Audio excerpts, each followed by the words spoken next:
Good morning. Sorry for the delay. There were many things that I wanted to take care of.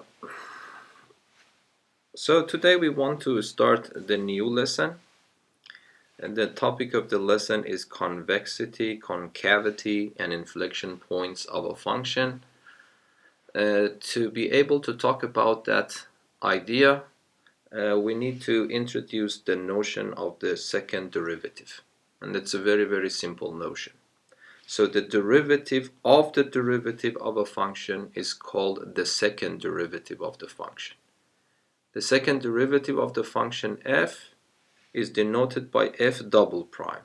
So f prime denotes the first derivative, and then f double prime denotes the second derivative. Of course, when we didn't know about second derivative, we just say f prime is the derivative, or the first derivative now, and f double prime is the second derivative.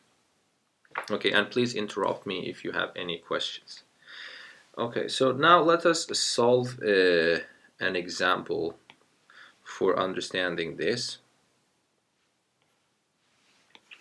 So example number 1, determine the second derivative of each of the following functions. So I have given you some functions. We want to calculate the second derivative of each one of them. Okay, so let me start solving them. So number 1, if I want to calculate the second derivative of this function, I have to calculate the first derivative. When I get the derivative, assume that this function is given from the beginning, and you take another derivative to find the second derivative. So it means that if I want to solve this problem, I would say that f prime of x is equal to 4x to the 3, and then I go one more step forward, and then I would say that there, let me write it below it. Okay, so f double prime of x. So it means that forget about the name. I have given you this function. Now you want to take another derivative. You want to differentiate it once more. So 3 goes down, it becomes 12, and that becomes 12x squared. Yes? Yeah, as simple as that. So the idea of second derivative is nothing actually. If you already know how to differentiate functions, then you will not face any problem in finding the second derivative. Yes? So for example, let me solve the other one, number 2. I take the first derivative, it becomes g prime of x. It becomes 15 x to the power of 4 plus 12 x to the power of 2 minus 4x plus 5. This is my first derivative. I take now this as my new function and differentiate it once more. So it becomes 60x to the 3 plus 24x, and then I will have minus 4. So this is the second derivative here. So I don't think that the problem is actually hard if you already know how to differentiate functions. So number 3. Here in number 3, you need to know exponential functions. So if you remember, the derivative of e to power kx was k goes down, and then I repeat the function in front. Okay? So here and here I have to use this rule, but here and here that's the previous rule. So if I want to differentiate h, the first derivative h prime is equal to minus 12 e to power minus 4x. The other one is minus 15 e to power 3x, and then I have 2x. The derivative of 1 is 0. So this is first derivative. For the second derivative, I have to differentiate this once more. So it becomes 48 positive e to power minus 4x minus 45 e to power 3x, and the derivative of 2x is just simply 2. So that is also the second derivative. Okay, but for number 4 and 5, first of all, you need to change the form of the function a little bit, yes? so I cannot immediately start differentiation. So if I want to solve this, first I need to actually rewrite the u function in a different way. Okay, so if you remember, we had a formula that if I have the mth root of some number to power n, then you can write it as a to power n over m. Yes? So the first thing that I have to do here, I just write x squared as it is. I multiply it by, instead of this one, I can use this formula here. So it becomes x to the power of 2/3. But then I have two x's, two powers. The bases are the same, so I write the base and I add the exponents. So this becomes x to the power of 2. Another name for 2 is 6/3, so it becomes 8/3. So far I succeeded to change the form of my function in an appropriate form so that I can differentiate it. Okay, so this is so far no differentiation. I have just changed the form of my function. But now I start differentiation. The first derivative, 8/3 goes down, and then I will have x to the power of 8/3 minus 1. But 8/3 is just 8/3. 8/3 minus 1 is 5/3, yes? So these are simple calculations. I don't spend time on them. And then if I want to go to u double prime, the second derivative, I need to assume that this is my new function, and I do it once more. So 8/3 is already there. 5/3 goes down, and then I will have x to power 5/3 minus 1. So this becomes 40/9, x to the power of 2/3. If you want to, you can write it in the square root form, but it is not mandatory, okay? So you can just keep it like this, or if you want to, you can write it as 40/9, the third root of x squared. Okay, any questions? Is that understandable? Good. And finally, number 5. Let us talk about number 5. So let me write it here so that we can have it. So this is also another type of functions. You cannot immediately start differentiation. I'm just reviewing something from your previous lesson. So what we have to do, any one of you remember what to do for differentiating this function? You separate them. Yeah, thank you very much. Yes, thank you. So we separate them, so it becomes equal to 3x squared divided by 4x squared, and then you have 5x divided by 4x squared, and then you have 1/4x squared, and then I simplify. So this x squared here and that x squared are cancelled, so what I get is just simply 3/4, and the other one is 5/4.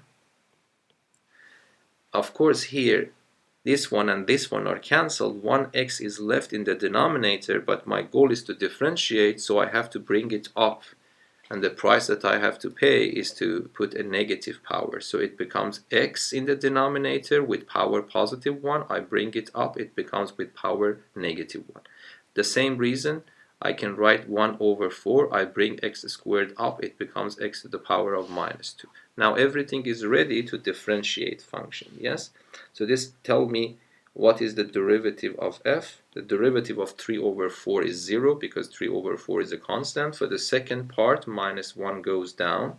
So it becomes -5/4, x to the power of -1, another -1, which becomes -2. I'm subtracting 1 unit from the powers, yes? For the second one, -2 goes down, so it becomes -2/4. X to the power of -2 minus 1, it is -3. So this is my first derivative. So my second derivative, and if you don't mind, let me clean this, because 2/4 has a better name, and that is 1/2, yes? So it's 1/2. And then I differentiate it once more. So v double prime is equal to -2 goes down, minus and minus will be cancelled, and 2 and 4 will be cancelled, so it becomes +5/2. x to the power of -2 minus 1, it's -3, and then the other one, -3, goes down, it becomes positive 3 over 2, x to the power of -4. If you want to, you can bring them back in the denominator, but for the time being, that's okay if we keep it in this way. So the notion of the second derivative is very important, but we want to understand why we actually need it. Okay. Okay, so let us go to the other page. So before starting it very formally, so I would just want to talk about convexity and concavity of the functions. Yes. So if you have a function, I will write this and I will clean it up. We don't need that. So assume that you have a coordinate system and you have the graph of your function here somewhere. Okay. So there are two kinds of behaviors. So you see that this is bent, this curve is bent downward. Yes. So it is. So if you consider this as a ball, this is something like an upside down ball. Okay. So we want to talk about this behavior, in which direction the graph of the function is bent. Okay. So in this case that we have a normal ball, we say that the function is convex. And in this case, we say that the function is concave. Okay, so these are the expressions used in your book. But in more advanced books, sometimes they say concave upward, they mean like this. And for this one, they say concave downward. So both of them are acceptable. So we want to understand what is the connection between the second derivative and this behavior of the graph of the function. Okay, so let me make it a little bit smaller here. So here I have a function here. Let me just draw it. And then you see the behavior here is in this way. So if I choose a point here and I draw the tangent line at that point, at the vicinity of that point, if I change the color, so for example, consider this point and let me draw the tangent line. So you see that if I look very close to this point, the graph of the function lies below this tangent line. If this happens, we say that the function at this point is concave, yes, is concave according to your book. So you see, so for example, at all these points, the function, I hope that you agree with me, is concave. Because, for example, even in this case, if I draw the tangent line, the graph of the function lies below the tangent line. And here, if I draw the tangent line, the graph lies below the tangent line. So whenever the graph of a function at a point, at the vicinity of that point, lies below the tangent line to the graph of that point, we say that the function is concave. The other way around, we say that the function is convex. So for example, if I continue this line, and if I have this situation, for example, and then if I just give you this point, you draw the tangent line here.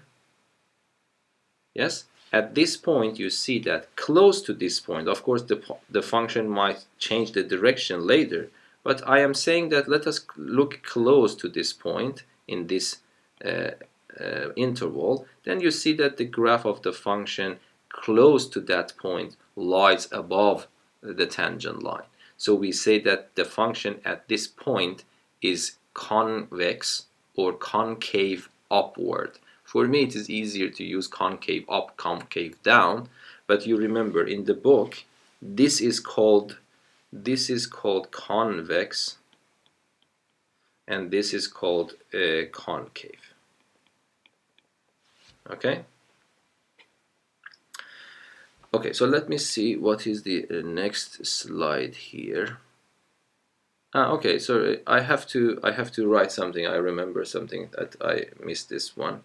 So let me connect write that remark here as well. So unfortunately, then I will be in trouble now.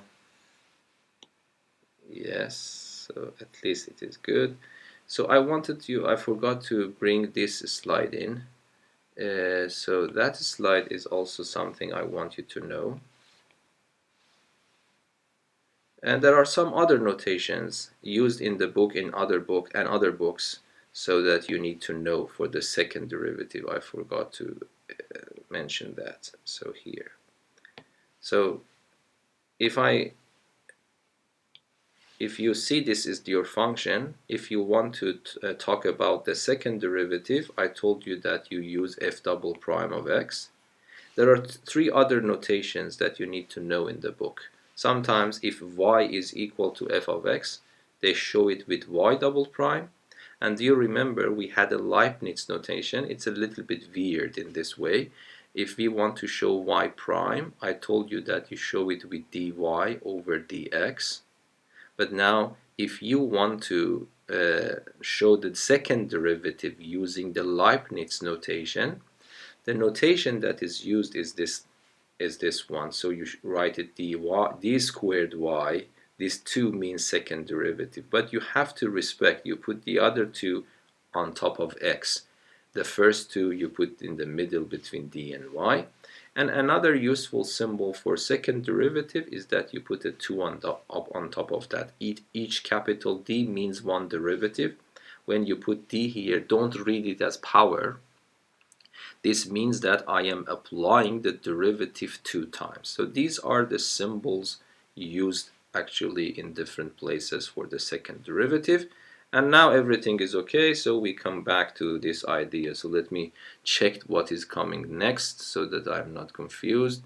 Yes, I think everything is okay. Now we are ready for writing the formal definition of convex and concave. Yes.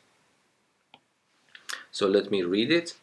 Consider a function f and the point a and f of a on the graph of f. The function f is said to be convex or concave up at a if a is not a sharp point. So that is of course clear, because if you have a sharp point, you lose the notion of tangent. Yes, so I cannot say what is the tangent line at this sharp point. It's not clear what is that. Yes, and you see that when I want to define the concavity of the function, I rely on having this tangent line so that I can compare the graph of the function with the tangent line. Yes, so this is why I have written here, I have put quotation mark, because what do we mean by sharp in mathematics? But you have an intuitive idea what does it mean. So formally, the function f is said to be convex or concave up at point A if A is not a sharp point of the graph and the graph of f in the vicinity of the point A lies above the tangent line at A. So let me write here. So this is convex. Okay, and then the other situation, the function f is said to be concave or concave down at A if A is not a sharp point of the graph and the graph of f in the vicinity of the point A lies below the tangent line at A.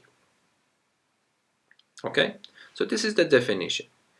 And I told you that this is again a primary task. If I give you the graph of the function and I ask you where the function is concave and where the function is convex, in principle, by looking at the graph of the function and in your head comparing it with this definition, you can immediately realize at which points the function is concave up and at which points the function is concave down. For example, what do you think will happen here? So let me just draw another graph.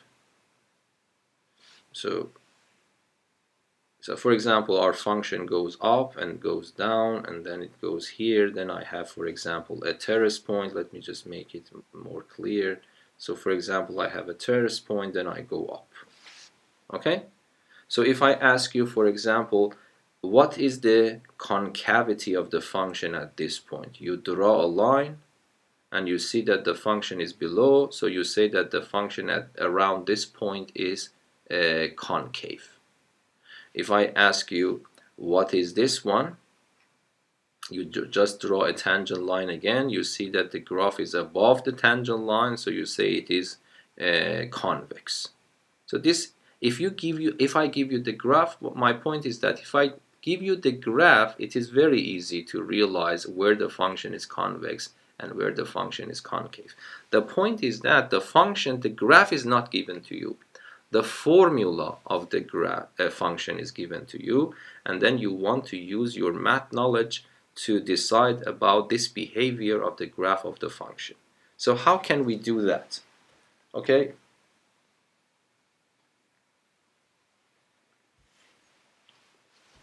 So this is important when it comes to the notion of the second derivative. So let me, I don't want you to memorize because I can give you the formulas coming, but I want you to understand. So I will do it, for example, for the case of convex. You immediately realize what will happen for the case of concave, okay? I want to motivate why the coming theorem is correct. So for example, assume that you have this function, yes? We know that this function is convex, at least in the interval that I am looking at the function. Okay, let me pick a point on the graph of the function, and let me call this one, this point x. This function is y equals to f of x. This is important to understand, okay? Otherwise you have to memorize everything. Okay, so you know that the function is on this interval is convex. If I ask you what is the derivative of this function, what is the slope of the tangent line at this point? Okay, so let us just try to draw some graph, some tangent line here. I want to make it small, so because I want to draw some more tangent lines. Okay, so assume that this is your tangent line, and I denote the slope of this tangent line by k. Yes, and because it depends on x, let me write it as k of x. What is k of x? K of x is the slope of this tangent line, which is tangent to the function at the point x.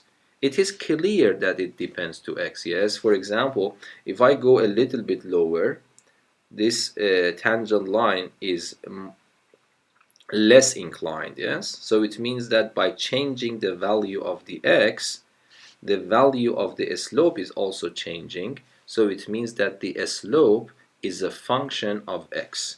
But if I ask you, what can you write on the right hand side based on the function? Can you tell me what I can write? K of x is equal to what? The slope of the tangent line is equal to?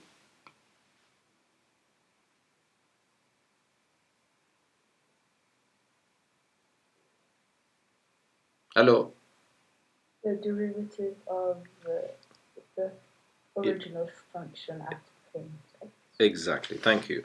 So hopefully everyone, even though hesitate to talk, but this is the correct way, thank you. So k of x is equal to f prime of x. So this is the main concept of the derivative. Okay, this, let us keep it here, and you can momentarily forget about this. Now let us see what happens to the value of k. The value of k here is negative. Yes? Now let me change my point, and then let us look at this point. And let me just try to draw another tangent line. Yeah, okay. So what is happening to the k value? K value is of course negative here. It's also still negative, but it is less steeper. Okay? So it is a less negative. It's a number which is less negative. So it is it's a bigger number. Yes, it was very negative here. but this is a little bit bigger now. Yes, this I want you to understand. If you don't understand, please let me know. Let me continue this journey. When I reach here, what happens? The tangent line is now 0. So let us see. If I draw this tangent line, the tangent line is 0 here. So you started with a negative number. For example, you started with -5. I am not saying that this is -5. Assume it's -5. And when I continue this journey, for example, it reached to -3 here. And then if I continue, it becomes 0. And even if I start continuing, what will happen? So for example, I will go here. The k value becomes positive. If I will continue, the value still increases, you see, because now this is becoming more steeper and steeper, yes? So by this picture, hopefully you agree with me that this slope, when I start this journey from here to here, all the time this k value is increasing. It starts with a big negative number, it becomes a smaller negative number, it continues, becomes 0, and then it becomes positive and positive. So if I ask you what is the behavior of the k, you say that it is increasing all the time. Do you agree with me? Any questions? Is that understandable for everyone? Good. So by this picture, I wanted to convince you of one thing. K of x is increasing.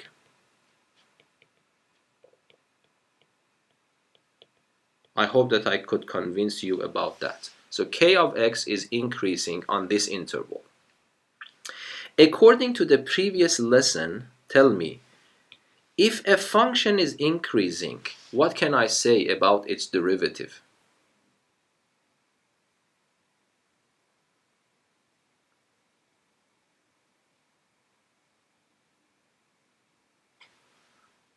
Yes, what can I say about the derivative of an increasing function? So don't let these things distract you. Forget about everything now. I am just asking you a very simple question. I have a function which is increasing. What can I say about the derivative of this function? It is positive. It's positive, thank you. So this means that the derivative of k is positive. Everyone agrees with that. But now let us go back to what I put in this box. We know that k of x is the first derivative of f. We realize that the first derivative of k is positive. Okay, now according to what we learned today, if I ask you what is k prime of x, what do you write in front of it for me? K of x is the first derivative of f. So k prime of x is equal to what? The second derivative of f of x. Yes, thank you very much. So it becomes the second derivative of f of x. So let me put this now in a box. And now here you told me because k is increasing, it means that its first derivative is positive. But the first derivative of k is actually the second derivative of my function. So this means that the second derivative of x is positive.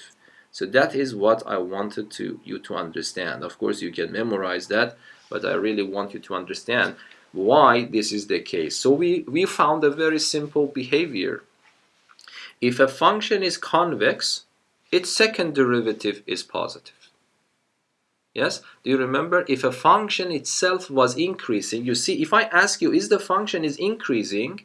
It's not clear. It is increasing on this part, the function. It is decreasing on this part. But the second derivative is increasing all the time when the function is convex. This is what I want you to understand. And hopefully, as an exercise, you can immediately convince yourself that the situation is the other way around. If I have the concave function, yes? So here, this slope is positive, but when I go up, it becomes positive. Still, it's positive, but less positive. The slope is smaller. And when I reach here, the slope becomes positive, when I go to the other side, the slope becomes negative and it becomes more negative. So it means that it starts with a big positive number and it starts decreasing and decreasing and decreasing. So the slope is all the time decreasing. So I would say that k prime of x is negative, but k prime of x is f double prime of x. So here it means that f double prime of x is negative when the function is concave. Okay, so this is important for your understanding. So otherwise, of course, you can just, after understanding it, you have to have it in your memory to use it all the time.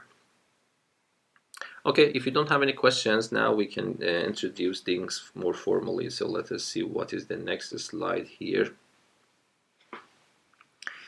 Okay, so finding slides are not that easy here now. Okay, and that is the theorem.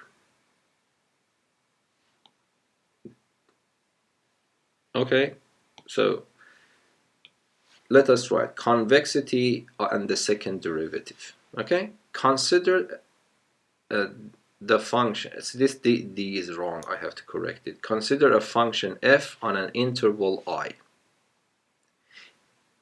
If f double prime of a is positive, then the function is convex about x equal to a.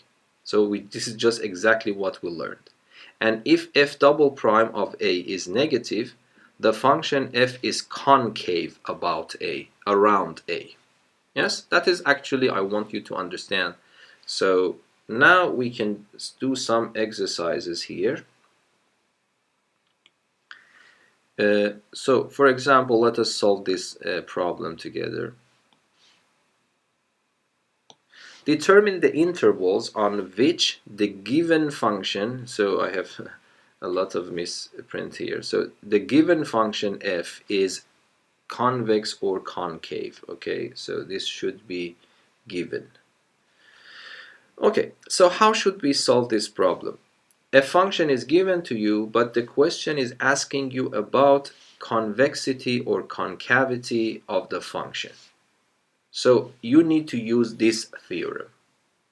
Remember, it's better always to compare things. If you are asked about increasing and decreasing intervals of a function, you work with the first derivative. You take the first derivative. When the first derivative is positive, the function is increasing. When the first derivative is negative, the function is decreasing. But when the question is about concavity or convexity, you need to remember this theorem that will tell you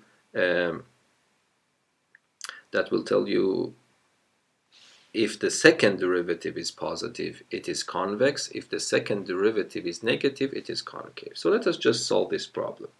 So number one, f of x is equal to x to the power of 6 minus 10x to the power of 4.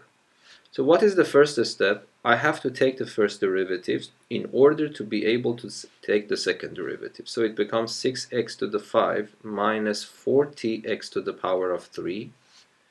And then f double prime of x is equal to 30x to the power of 4 minus 120x to the power of 2. Yes? And what I have to do, I want to know which part the second derivative is positive and which the second derivative is negative. Whenever you want to do that, you need to put it equal to 0 to see where the second derivative is positive, and then on one side it might be negative, on the other side it might be positive. So I would prefer to factor a 30x squared out from this. So what will happen? It becomes x squared minus 4. Yes? And now I put it equal to 0.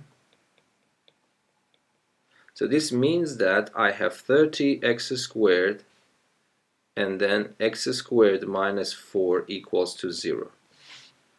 So then I get how many answers? Either x is equal to 0 or x squared is equal to 4. So this means that x is equal to 0 or x is equal to plus or minus 2. Yes? Okay, so I want to decide about the sign of the derivative. So what you can do, you can just similarly do the same thing. So for example, you put your x here. I will complete it later, but just here I have three numbers, -2, 0, and 2. At these points, the second derivative is equal to 0.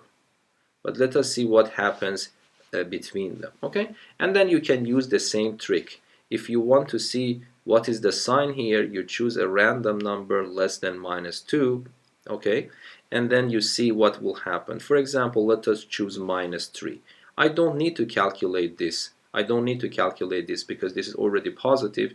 If I put -3 here, it becomes 9 and it becomes positive. So this is positive. And then, for example, for this part, you need to find a random number between -2 and 0, so the best choice is -1, but this part is again positive, this part is negative. And now let us go between 0 and 2. Between 0 and 2, the best choice is 1, this part is positive, this becomes negative, so the product becomes negative. And then after 2, again, you can convince yourself that this is positive. So you remember, for the derivative, we usually use these arrows. But here, for concavity, if you want to draw something, it's not mandatory. You say that this is convex by just drawing something like this. It is concave here, it's also concave here, and it is convex here. Okay? So the function is concave. So I would say concave, where the derivative is negative. So the second derivative is negative from -2 to 2. You see, all the time it is negative. So I would say that concave on interval -2 and 2, but convex on two intervals, either less than -2 or greater than or equal to 2, because at two types of intervals I have the second derivative positive. So that is the answer that you provide for this question if you are asked about concavity of the function.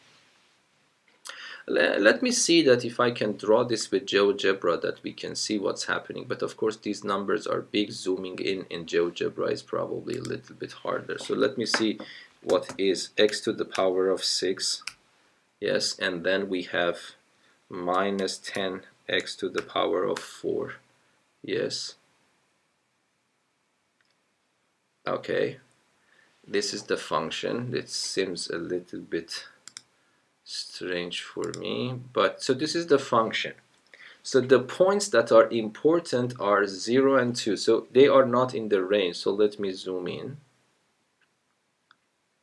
Yeah, this is happening now. So you see the strange things are happening for this function. It is not easy to see that. So hopefully you see that this point here is -2. This point here is +2. Might be I can confirm that by clicking here. No, this is not working. So if I want to choose a point here, if I click on this, if I can click it, no, it is not exactly on that point. So this should be -2. Mathematics tells us this is -2 unless I have made a mistake. Do you see any mistakes from my side or not? Okay, so these are not that point. Sorry, I made a mistake. So the points -2, so it's not a very good diagram. So we want to see where the function is concave down. According to our calculation, the function is concave upward if it is less than -2.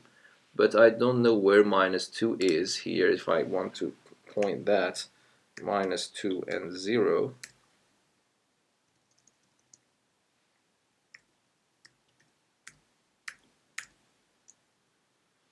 Okay, and then if I go to setting, there are many things that we have to consider here. Let me make it bigger, and then let me make it filled. So that is the point actually when you see here it's -2, but it is not clear. If I go here, I hope that you agree, below this, on the left hand side of this bullet, if the graph is working in this way, so it is actually, so let me see. This GeoGebra sometimes acts crazy, but yeah, it is not possible to show everything here. But hopefully if you go down there before this bullet -2, you see that the function behaves in this way, so it is concave. Yeah, it's not a very good picture, I would say. Sorry, so let us go back to our problem. So might be the other one is a little bit better. So number 2, let us check that one. But don't doubt about these calculations, even though it's not very clear. So that's the power of analytic calculation versus just putting something in the computer. Okay, so let us do the other one. For the other one, if I take the first derivative, it becomes 4x to the power of 3 minus 6x squared. And then if I take the second derivative, it becomes 12x to the power of 2 minus 12x. Might be this is more reasonable function. Okay, but please watch my calculations. So let me just write it in this way. I would prefer to factor a 12x out, then it becomes x minus 1. So if I put this equal to 0, then I will get only 2 points, yes? Either x is equal to 0 or x is equal to 1. So these are the numbers, yes? And now if I draw something like this, so I will have this table, x f double prime, here, and then I have 2 points 0 and 1, here it is 0, and I have to choose the random number. If I choose a number smaller than 0, for example -1, and put it in the second derivative, be careful, not the first derivative, this is the second derivative, then this becomes negative, this is also negative, so the product becomes positive. Between 0 and 1, if you put 0.5, this becomes positive, this becomes negative, so it is negative, and then after 1, it becomes positive again. Yes? So if you want to write something, you would say this is convex, this is concave, and this is convex. Okay? So I would say concave at one interval between 0 and 1, convex either x should be less than 0 or the interval greater or equal to 1. Okay, so if you don't mind, I would say that let us check this with GeoGebra as well. So let me get rid of this and then this point and this point. I don't know why this doesn't work.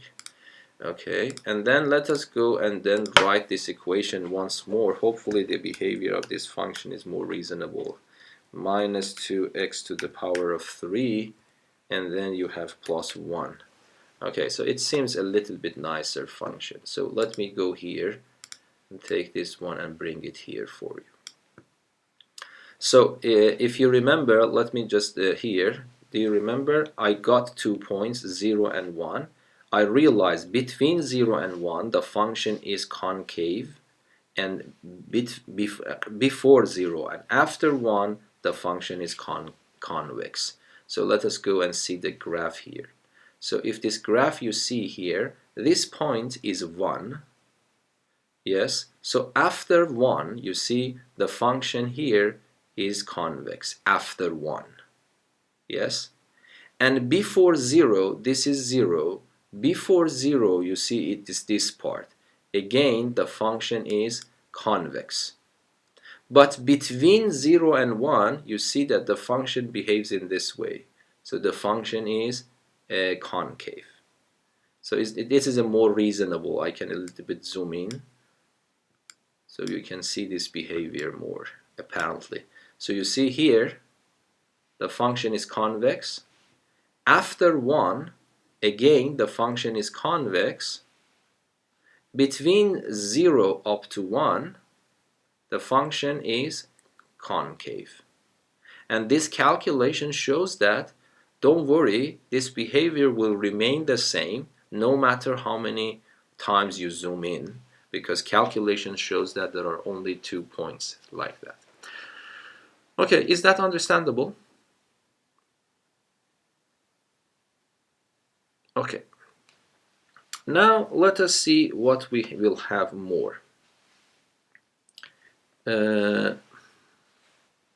Let me see which one. This one was done. So this one. This is the new definition now. This is very important actually. This is the most important part of the lesson. And that is the definition of inflection point. Okay? Consider the function f and the point with these coordinates on the graph of f. The point A is called the inflection point, or we say inflexion. Inflexion means inflection point of the function f if A is not a sharp point on the graph of f. This number 2 is important. F is convex on one side and concave on the other side of x equal to a of a. So that is called an inflection point. So if I want to give you a hint, for example, if I draw a graph like this, so I will try to do it right. So for example, let us see what will happen. No, it will turn it into a straight line. It's ridiculous. So here. So for example, consider this point. If I am right, more or less it is here. If this is x equal to a, then you see that if I draw a line here, before this line, the function is concave. Immediately after this line, the function is convex.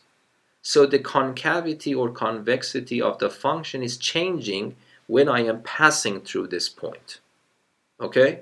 So here, the second derivative is negative. Immediately after that, the second derivative becomes positive. But of course, I can have the other way around, yes? I can have this situation. I can have this situation. Yes, here again, this point, if I am right more or less, this point x equal to a is also, this point is an inflection point. So this point is an inflection point.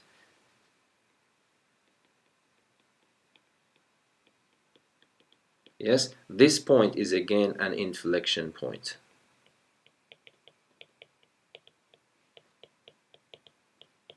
Why? Because again, the concavity in the passage of this point is changing. Here, before this point, it was convex, so it means that the second derivative is positive. Immediately after that point, the second derivative is a negative. So inflection point, we also use it in everyday language. Yes, for example, I don't know, we can say the Second World War was an inflection point in the human history or something like that. It means that suddenly something changed radically, yes, dramatically.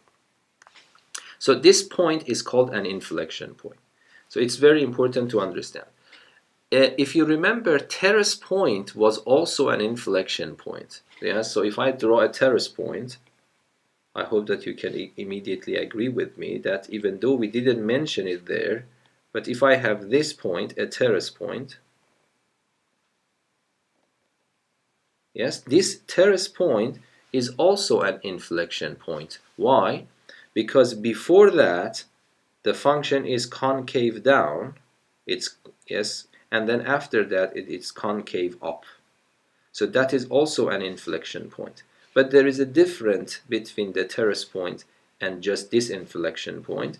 Here, if I draw the tangent line, the tangent line is not horizontal. Yes, here the tangent line is not horizontal. But here the tangent line is horizontal. So remember that every terrace point is also an inflection point, but not every inflection point is necessarily a terrace point. Okay?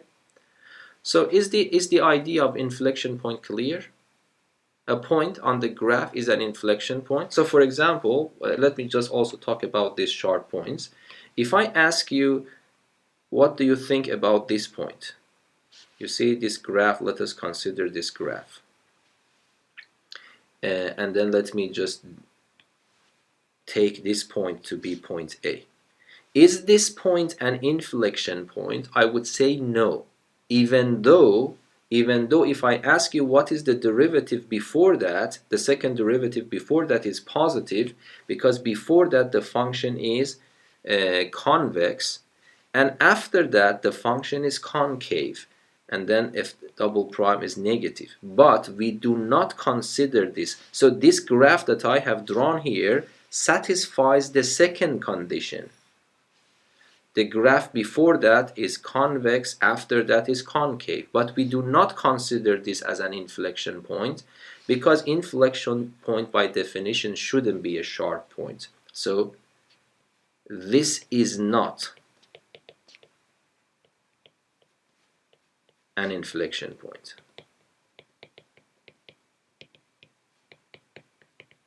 Yes, is that understandable? So these are the inflection points. So another type of terrace point is also an inflection point. So you can have a graph like this, and then after that.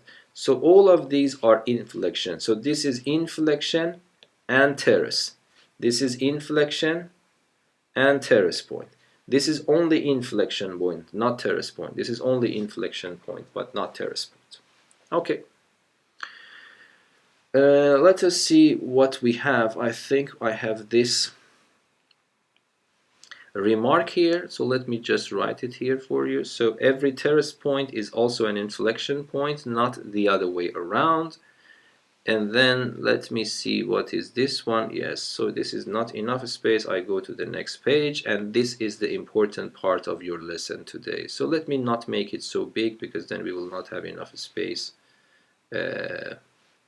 Or we can make it big and go to the next one. So this is an algorithm, so you shouldn't get confused with this algorithm and the previous algorithm. Okay? How to determine inflection points or points of a function. I think it's very clear for you now. You have to determine f prime. You have to determine f double prime. You have to solve f double prime equal to 0. This will give the possible candidates for the inflection points. There is no guarantee that what you get from here is an inflection point. Yes? Let x equal to a be a solution to this equation. Then you need to set up these tables. This one table, of course, it depends which one happens. You have a row of x. Do you remember the sign table? It was f prime here and it was f here, but now this time you have f double prime. The second derivative at a is equal to 0. The value of the function at a is f of a. There are 4 possibilities that can happen. Either the second derivative on the left hand side is negative and then it is positive. Yes, so I can say that this is concave and this is convex. It means that in the passage from this point, the concavity of the function has changed. So yes, this is an inflection point. A and f of a is an inflection point. This is similar to this picture. Okay, or you might have positive on the left, negative on the right. Again, this is an inflection point. You will have this situation. But it might happen that on both sides you have positive and positive, or negative and negative.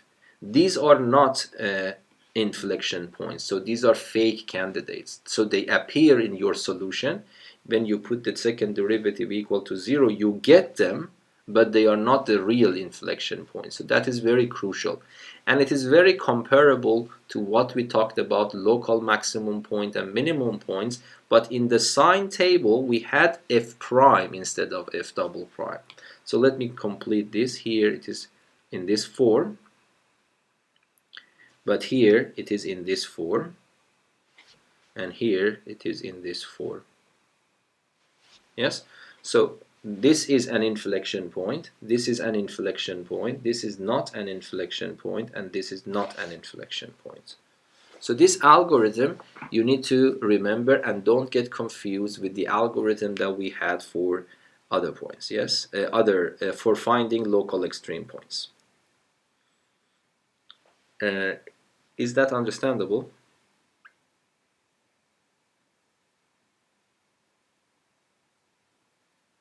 Okay. Now what you need to know is solving this problem. So let me see that if I can paste it here. Yes, so let us solve this problem here. This is the most important example that I expect you to know at this level. Example 3, we want to determine all inflection points, if any, of the given function.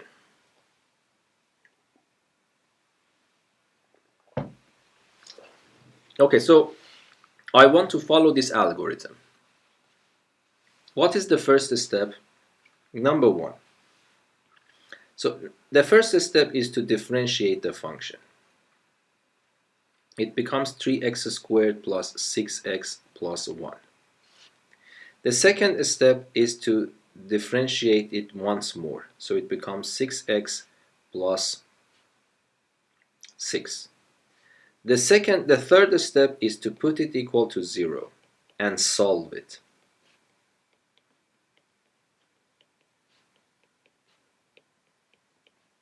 Okay? Can I be sure that this point is an inflection point? No. This is just a candidate. And that is a good progress because potentially there are infinitely many possibilities for this point. I don't have the graph of this function available, but I narrowed it down to very small, to just one single point. If this is going to have an inflection point, it should be this point. If this is not, then it means that this function doesn't have any inflection points. Okay? To understand that if this is a fake inflection point, a real one, I have to set up that table that I mentioned. This table this time, this table again has 3 rows as before. The only difference is that you will have f double prime in the middle, and then you have minus 1 here. It's clear that this is 0. And again, I want to see what are the signs here. Don't get confused. Here you have f, f prime, and f double prime. But this row is the row for f double prime. So you need to get your information from here. Let me choose a random point less than minus 1. For example, minus 2, and put it here. It becomes minus 12 plus 6, which is negative. And then after that, if I put a random number bigger than minus 1, let us put 0, it becomes 6 and it is positive. So then what happens? It means that here the function is concave, and here the function is convex. But I also need to find this number here. But for this number, you see, this is the row for f, so don't get confused. You go to the original function and put minus 1 instead of x everywhere. So it becomes minus 1, positive 3, minus 1, minus 2. So it becomes negative 1, yes? And then what you need to write, you write minus 1, and minus 1 is the inflection point. So the only here, if you want to emphasize, inflection point. It was not a fake one, it was a real one. If I ask you why, because you say that the sign has changed. Okay? And let us just do this with GeoGebra to see how this will go here. So here the function is x to the power y is equal x to the power of 3, and then you have plus 3x to the power of 2 plus x minus 2. Oops, I made a bad mistake, so all of them went into the power. So 3x to the power of 2 plus x minus 2. Oops, I'm doing this mistake all the time this time. Let me just type it again, plus 3x to the power of 2, go down, plus x minus 2. Okay, so hopefully this is not a very bad function. Let me go inside. Okay, at least, yeah, you can see some ideas. You see here, exactly, if I highlight this point for you, the point minus 1 and minus 1, do you remember? I got that one. Okay, and then let me make the settings, and I go to make this big and a little bit big for you. So you see, I hope that you agree with me, this point that we find analytically, so let me just show you. So do you remember we got this point, to be the only inflection point, and if you go to here, you see this point -1 and -1 is the only inflection point of the graph of that function. Yes, before this, everywhere the function is concave downwards, and then after that the function is concave upwards. So the calculation is correct. Okay, now let us do the other one. So how much time we have? So let me skip the second one. You can do it yourself. I want to do number 3 and number 4. Okay, so let us do number 3 here. I would recommend you to do number 2 yourself later. Okay, so here I take the derivative, the first derivative, step 1. It gives me 2e to power 2x minus 4x plus 1. I take the second derivative. It gives me 4e to power 2x minus 4. I put it equal to 0. This is very easy to solve, even though it is exponential equation. So e to power 2x becomes 1. I move 4 to the other side and divide. So if I ask you what is that, you would say 2 of x is ln of 1, but ln of 1 is 0, so x is equal to 0. Can I make sure that this is the inflection point? Not yet. I need to set up the table. Okay, so here I have x, and then I will have f double prime and f, so I will put 0 here. Of course, it is clear that the second derivative is 0. Let me put this 0 into my original function here. If I put 0 here, this becomes 0 minus 1, 0, 1. Yes, so this becomes 0 again. Am I right? Yes. So this becomes 0 if I put it in the original function. But now, if I choose a number which is smaller than 0 and put it in the second derivative, yes, this is my second derivative. If I put a number smaller than 0, this exponent becomes negative. So if I multiply it by 4, it becomes a smaller number than 4. So definitely it becomes negative. Of course, you can use your calculator. And if I choose a number bigger than 0, it becomes positive. So here again the situation is the same. So here it's concave downward and that's concave upward. So this is real. 0 and 0 is the only inflection point.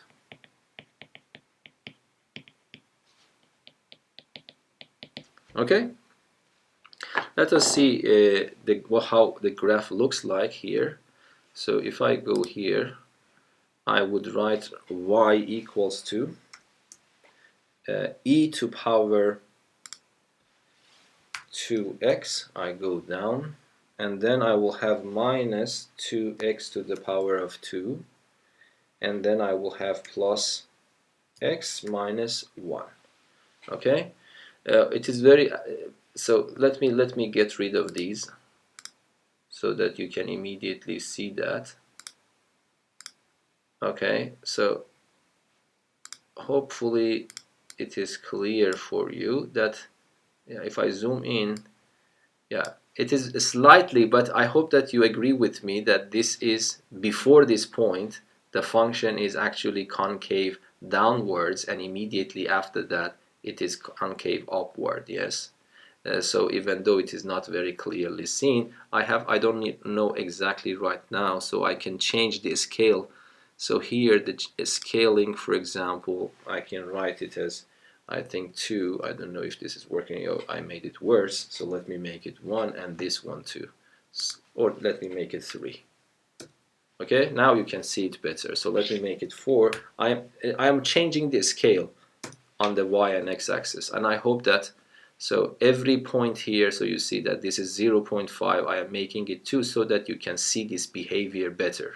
So you see that before 0 the function is concave downwards, and after 0 the function is concave upward. So this point 0 and 0 is actually the inflection point as we predicted by the calculation.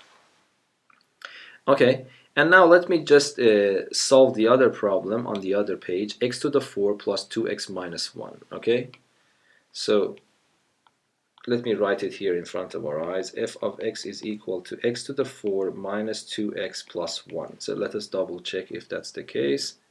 Plus 2x minus 1. So that's plus 2x minus 1. Okay, so let us see how this will go. The first step, I take the derivative. It becomes 4x to the power of 3 plus 2. The second one, pardon? Oh, okay, thank you. F double prime of x is equal to 12x squared. Yes, this is my function. I take the first derivative, I take the second derivative, I put the second derivative equal to 0. So this gives me 12x squared is equal to 0. This gives me that x is equal to 0. So this is the only candidate. But I have to set up the table. And then this is x, this is f double prime, and this is f. And 0 is the only candidate. It makes the derivative equal, the second derivative equal to 0. For this point, I have to put it in my function because this is the function line.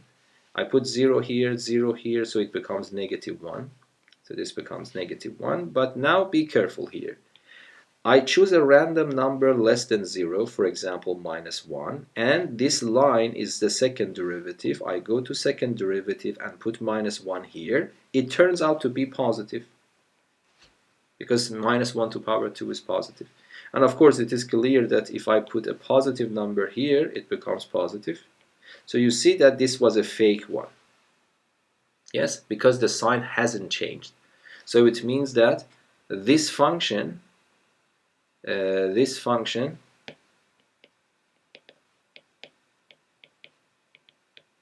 doesn't have any inflection points.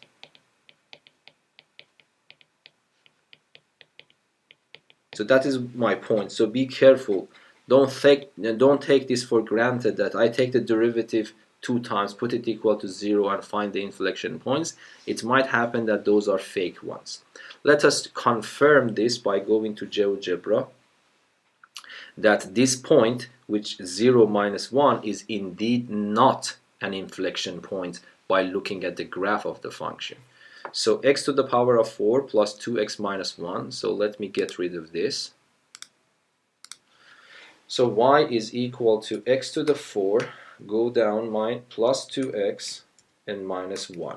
You see, this is the function. So first let me make it 1 to 1 if this is good enough. Yes, that's not bad. You can see that. Or might be that was even better. So yeah, here if you see there are no inflection points. Yes. So let me go to the previous page here. You see what we confirmed. We confirmed that f double prime is positive everywhere. So it means that the total graph of the function should be always convex. It should open upwards all the time. And I hope that you agree by looking at the graph, even though we have some deviations, but in all parts the graph is convex. It's opening upward. Sometimes very steep, sometimes a little bit lower steep, but all of them are actually up there. And then if I ask you where is the point 0 and minus 1, so let me make it clear. And then let me change the setting style. So this is the point, you see, this is the point we found by our calculations. Yes? This point is the point that we found by our calculations. And then you see that this point is not an inflection point. So here might be, let me test the other idea, make it 1, and let me make this one to be 2 times to see what happens. No, it is worse, so you cannot see that. Yeah, I don't know. You see that this is anyway, it's not an inflection point. The concavity of the function in passage of this point is not affected. It is always positive. Okay? Hopefully this is understandable for you. And there is also one type of problems that you might face here, so let me also solve that one and then we are done actually. And this is I just copied and pasted this problem from the book, level 3 problem, but it is not hard at all. So they have categorized this problem as a level 3 problem. Consider the function f of x is this function. There are two unknowns in your function. You want to determine a and b such that -1 and 0 be the inflection point of this function. If the question itself is telling you that this is an inflection point, then of course the second derivative at -1 has to be 0, because I am not in danger of having a fake one if I trust the question. Yes, the question is telling you that -1 and 0 is an inflection point. So there is no fake. This is not a fake one according to the problem. So what does it mean? It means that -1 and 0 lies on the graph. Yes, we know that inflection points, terrace points, local extreme points, all of them are points on the graph. So this means that the coordinates of the point will satisfy the equation. Yes, so then it becomes 0. Instead of y I put 0, instead of f of x I put 0, instead of x I put -1, so it becomes -1 to power 4 plus a times -1 to power 3 and plus b. So then what happens? It becomes -a plus b is equal to -1. Yes, this becomes 1. I move it to the other side, it becomes -1. -1 to power 3 is -a, and then b. So this is one equation. Of course, I cannot solve this with one equation because there are two unknowns. But I know that -1 and 0 is an inflection point. So when it is an inflection point, this means that f double prime of -1 is 0. Because we are guaranteed, this is guaranteed that -1 and 0 is an inflection point. So if I want to use this information, I need to start calculating the second derivative. First, I calculate the first derivative of this function. This becomes 4x to the 3 plus 3ax to the power of 2. Then I take the second derivative. It becomes 12x to the power of 2 plus 6ax. But I know that second derivative at -1 should be equal to 0. So this means that if I replace x in double prime, f double prime, with -1, the answer is supposed to be 0. So this becomes 12 minus 1 to power 2 plus 6a times -1 is equal to 0. And then it happens that I will have 12 minus 6a is equal to 0. Then it means that 12 is equal to 6a, so a is 2. Yes? And then when a is 2, I can put it back in that function, in that equation to find b. Yes? So this means that -2 plus b is equal to 1, so it means that b is equal to +3. Yes? So the question asks you about determining a and b, so these are the values for a and b. Any questions?